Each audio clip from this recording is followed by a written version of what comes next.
Hi friends, welcome to my channel. ఈరోజు కోడిగుడ్లా కాకుండా different టైప్లో ఎలా వండుకోవాలో ఒక్కసారి మీకు చెప్తాను. ఆ వేడివేడి కోడిగుడ్ల కూరని వేడివేడి అన్నంలో వేసుకొని కలుపుకొని తింటే సో టేస్టీ. ఇకపోతే అది ఎలా చేసుకోవాలి, ఏం చేయాలి, ఏమేం కావాలి అన్నది వివరంగా ఇప్పుడు నేను చెప్తున్నా. ముందుగా 4 కోడిగుడ్లు తీసుకోవాలి. 4 కోడిగుడ్లు తీసుకొని దానికి సరిపడా అంటే ఉల్లిపాయలు చక్కగా గుండగా కోసుకొని రెడీగా పెట్టుకోవాలి. 4 టమాటాలు చక్కగా చిన్న చిన్న ముక్కలు తీసి చేసుకోవాలి. మీకు సరిపడా 4 నేను 5 పచ్చిమిరకాయలు తీసుకున్నాను. కొంచెం ఓ పెద్ద నిమ్మకాయ అంత చింతపండుని ముందుగా నానబెట్టి ఉంచుకోవడం, ఇవన్నీ రెడీ చేసుకొని ఉంచుకోవాలి. పచ్చిమిరకాయలు కోసుకోవాలి, టమాటాలు కోసుకోవాలి, ఉల్లిపాయలు కోసుకోవాలి. తర్వాత గుడ్లని చెత్తకొట్టి ఒక గిన్నెలో వేసుకొని ఉంచుకోవాలి.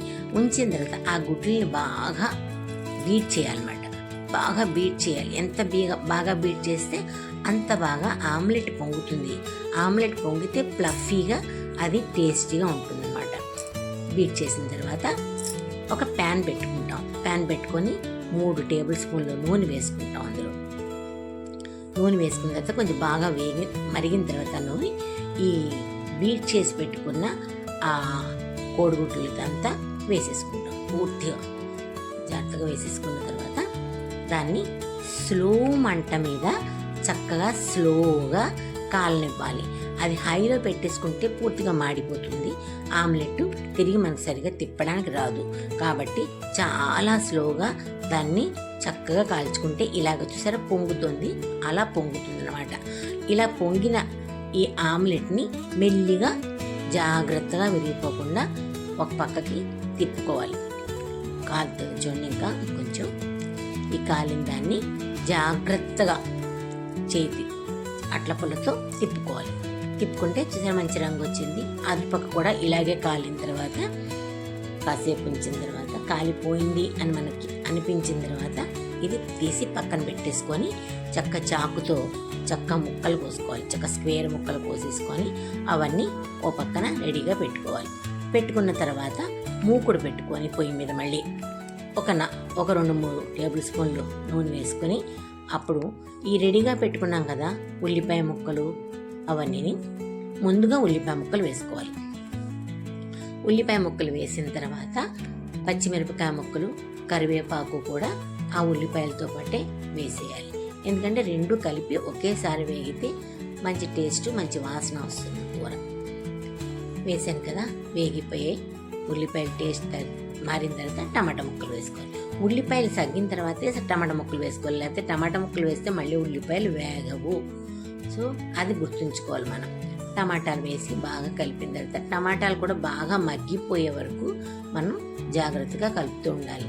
లేకపోతే అది మాడిపోతుంది. మాడిపోతే అదొకలాంటి టేస్ట్ వస్తుంది. కాబట్టి మగ్గిపోయిన తర్వాత కావలసినంత ఉప్పు, సరిపడా టేస్ట్కి సరిపడా ఉప్పు వేసుకోవాలి.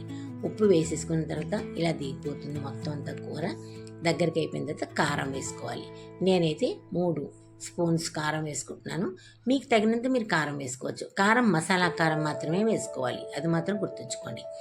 మసాలా కారం వేసిన తర్వాత బాగా కలిపి ఉంచిన తర్వాత చింతపండుని పిసికి జ్యూస్ తీస్తాం కదా, పులుసు. ఆ పులుసుని మెల్లిగా పిప్పేది లేకుండా జాగ్రత్తగా అందులో వంపుకోవాలి. వంపుకున్న తర్వాత ఈ కోసుకున్న కోడిగుడ్డు ఆమ్లెట్ ముక్కలు ఉన్నాయి కదా, మెల్లిగా ఆ పులుసులోకి వేయాలన్నమాట. వేసిన తర్వాత అది ఒకటి వేయాలి. ఒకేసారి దడాలు మనం వేయకూడదు. ఒకటి వేసి మొత్తం అంతా వేసిన తర్వాత జాగ్రత్తగా కింద నుంచి మీదకి కలిపి పెట్టాలి.